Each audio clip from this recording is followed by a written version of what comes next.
You're listening to Witch Wednesdays, your weekly podcast source for all things witchcraft in the modern world.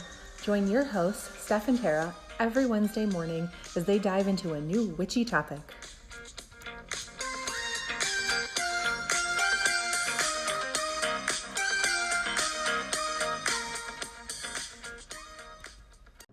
Welcome back to Witch Wednesdays. This is Steph. And this is Tara. And you're listening to episode 35, Witch Familiars. Yay! This should be a relatively quick podcast episode for you. Yes. And we say that a lot, but this time I mean it. This time it's the truth. Because I don't think either of us have too much to say on familiars. We just wanted to introduce the topic to you and clear up kind of the misconception about it. The main one being that it's your pet. It's not. So that's how we're going to start this on a podcast. And that's the end of the episode. No. So if you are unfamiliar with what a familiar is, yeah, you like that? A familiar is a shape-shifting spirit. It is usually in the form of an animal who assists a witch in performing spells and rituals. So familiars are found in magical traditions all over the world. Yes. And they assist only the practitioners they are bonded to. So they're not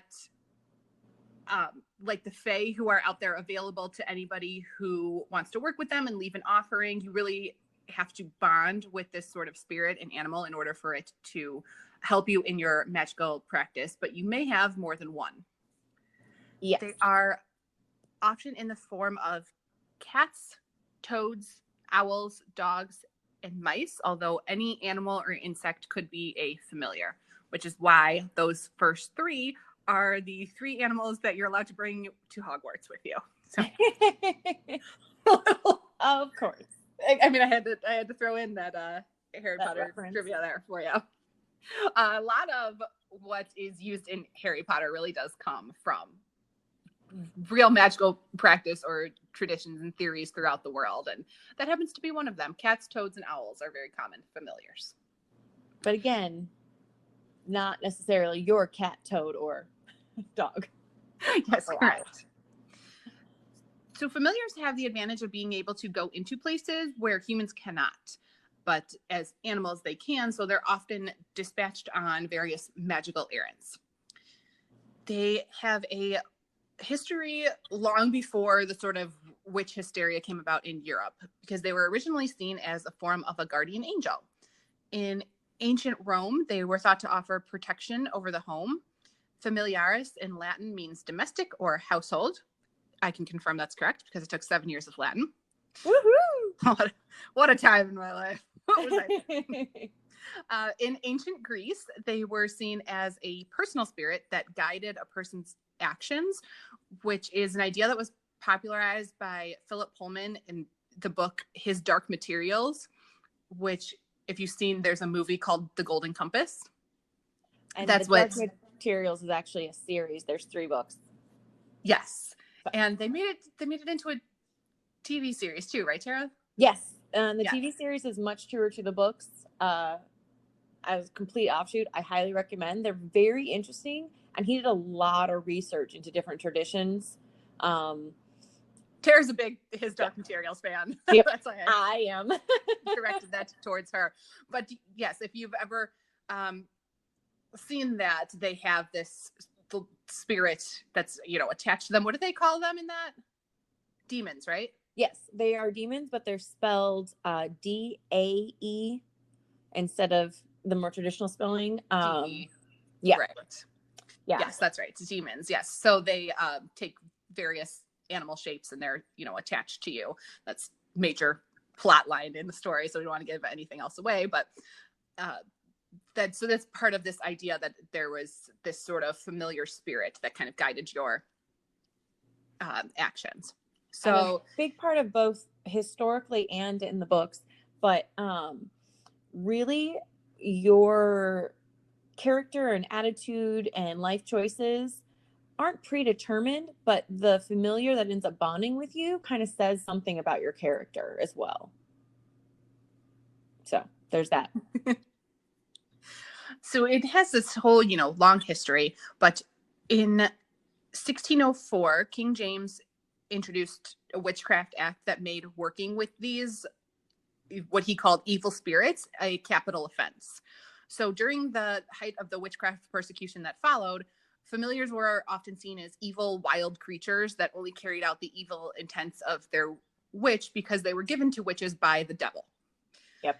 And during the witch trials, these animals were also put on trial and sometimes executed, which is why which is why cat massacres swept through medieval Europe, and they even hung a dog in Salem, which is horrible.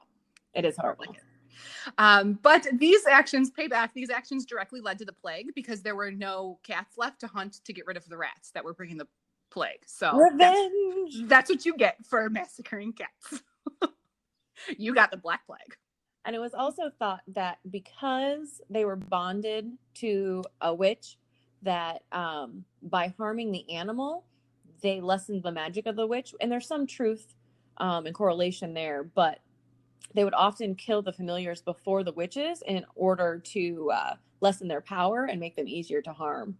Although they harmed them plenty with and without familiars. So yes, dark times. Yeah, dark times.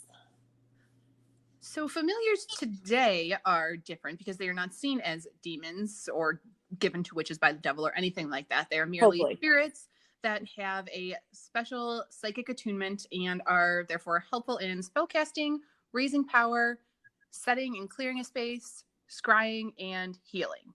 They also visibly react to negative or evil energy, so they're very helpful to have around for protection, especially cats. Yes. They are not, however, usually pets, so they shouldn't be treated as such. Yes, they are animals who volunteer to work as familiars, and then they are drawn to a particular witch. So they are not necessarily the cat that you went and adopted from the shelter. That's not to say that your cat can't be your familiar. It's just very rare that your pet is. I mean, Hawkeye, God bless her, she's not my familiar. I love her. Bo couldn't be my familiar if he tried. That takes a lot more focus than he has. Yes, I love my dog very much, but she's pretty, not necessarily the brightest crayon in the box, and she definitely would not lift her finger to help me in any of my spell work, especially if it interrupted her nap time. There's just no way. So I was gonna say, if I'm doing spell work, I have to lock Bo up because he wants to investigate everything with his nose and possibly his tongue, and that does not work out well. Yeah, so it's definitely unlikely to be your pet, but we're not saying that it can't be. So if your pet, if you have a cat that is your familiar, definitely let us know. We would love to know more about it. Yes, we would.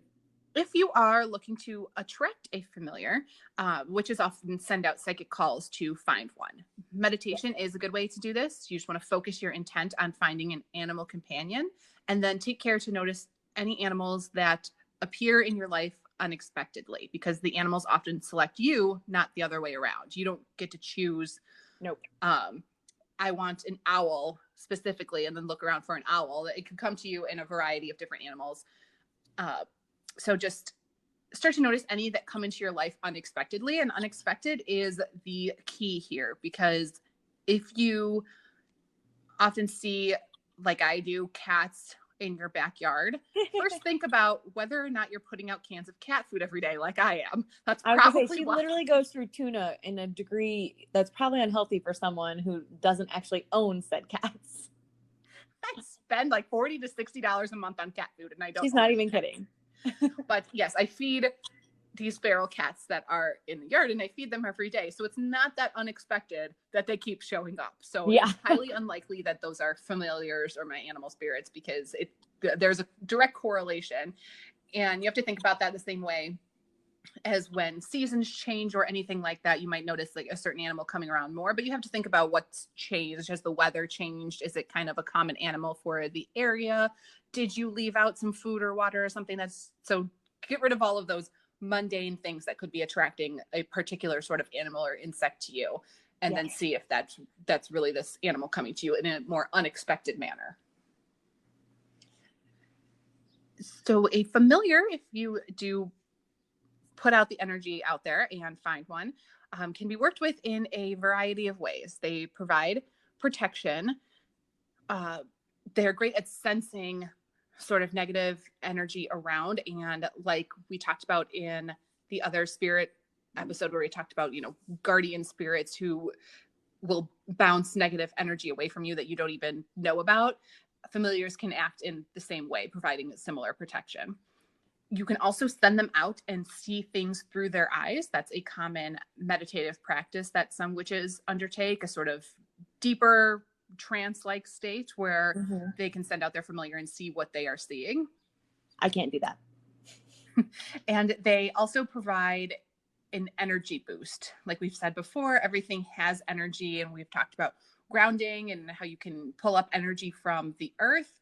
Using the energy of a familiar is another way to sort of get an energy boost when you are doing your spell work. That's another way that they kind of work with you. And we talked about spirit guides and how they can be animals. The biggest difference to me between a spirit familiar and a spirit guide is a guide is actually going to nudge you onto a certain path or a certain direction, and they'll assist you, but it's your own energy you're using. It's your own initiative. It's your own focus. Those kind of try and nudge you the way that you should be going. Whereas a familiar is like a really good friend. They're all in all the time. They're going to help you do whatever it is, good or bad decisions. It's really, they're not going to try and guide you on a certain path. And then they're going to give you that energy boost. So whatever you're working on, even if it's not something you should be working on, a guide will be like, that's not the best idea. And a familiar is like, yay, let's do this. So something to keep in mind. They're very similar, but they have very different functions. Yes, very true. And an animal spirit guide often presents in a lot of different ways, even if it's the same animal over and over again, like mine is the raccoon.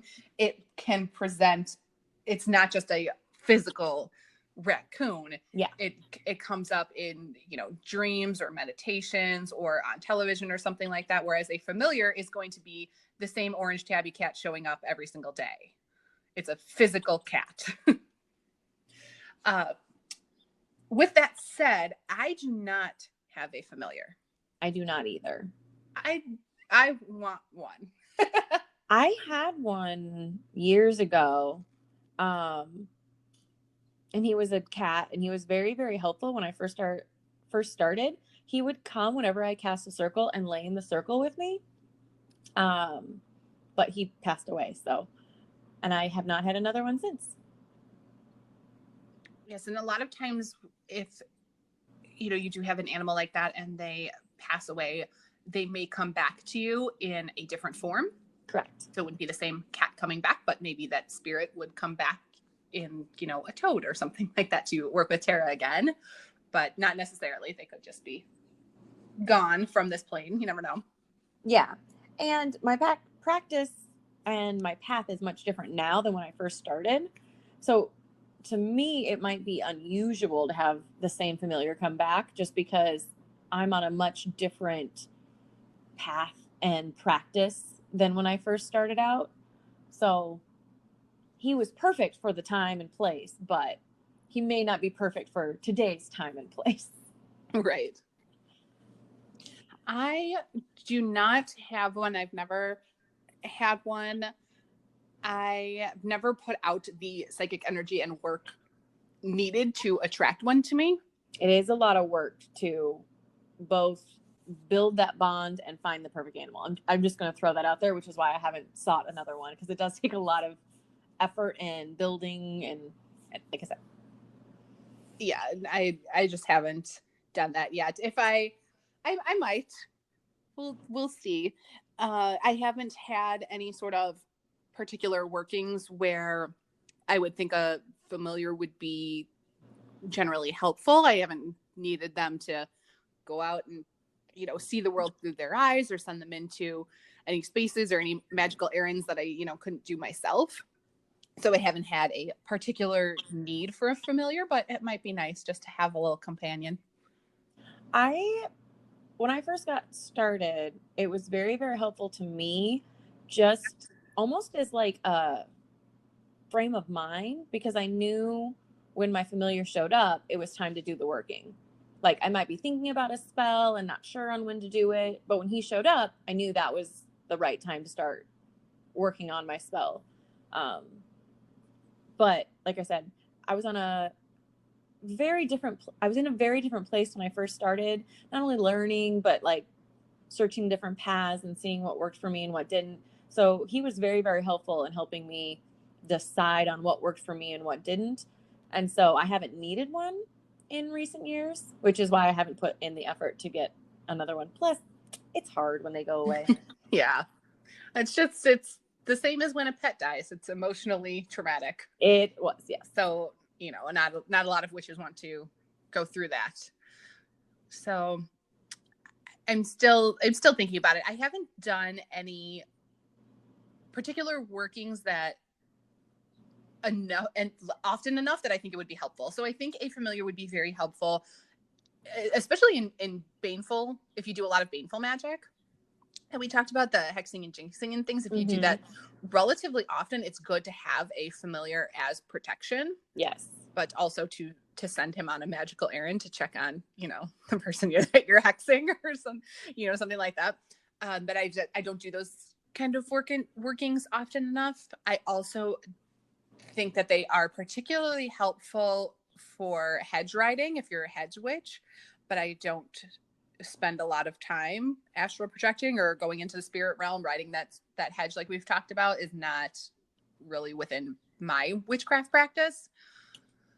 So I think a familiar would be very helpful in that instance, because it's sort of a connection between both the physical realm, since it is, a physical animal, but it's also this, sort of spiritual being. So it's, half in, half out in between the physical realm and the spiritual realm. So it can help witches that hedge ride, which I think is why they were so commonly associated with witches in medieval Europe, because that was kind of a bigger part of witchcraft. I don't know that it is anymore. I personally don't know anyone that practices that day to day, even week to week or month to month, possibly on certain Sabbaths, but I just don't know anyone that's an integral part of their practice. And there's nothing wrong if it is part of your practice, but I just personally don't know anyone that feels the need to do that all that often. I agree. If that makes sense. Yes, I agree. And I think that would be a particularly helpful area for a familiar. But again, since Tara and I don't do that, it's just not something that I have in my life right now. But maybe if my witchcraft practice changed a little bit, I might find some ways that a familiar would be more helpful and then put the work into finding one. But at the moment, I'm gliding along without one. Yeah, and you don't need one. As you said a few episodes ago, a lot of these we're getting into are our personal beliefs and how our personal practice are affected by certain things. So witch familiars are very common. I know a lot of witches that have them, and they use them in a huge variety of things.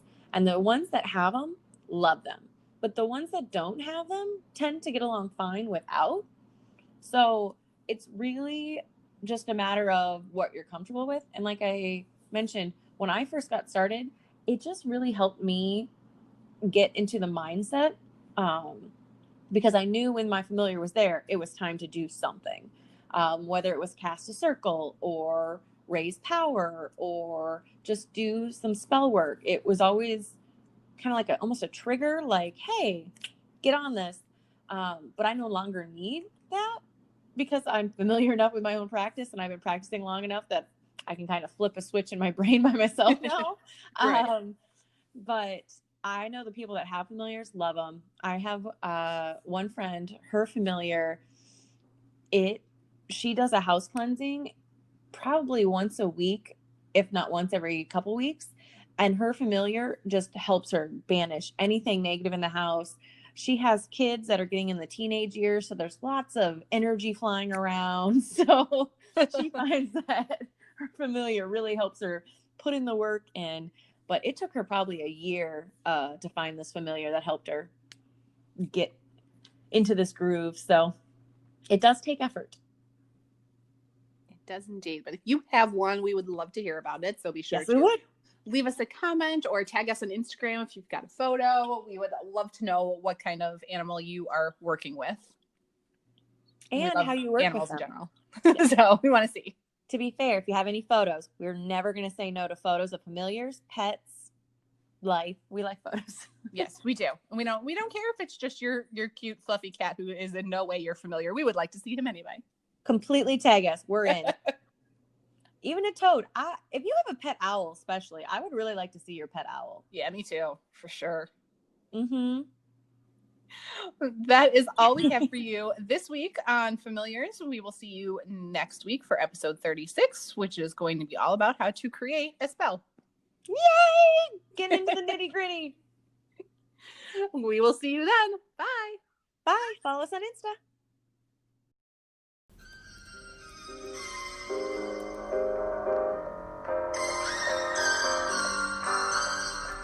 Thanks for listening to Witch Wednesdays with Steph and Tara.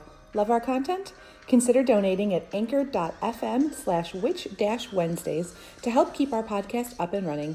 Please leave us a voicemail on that same site if you have any questions or comments, and follow us on Instagram at Witch Wednesdays Podcast.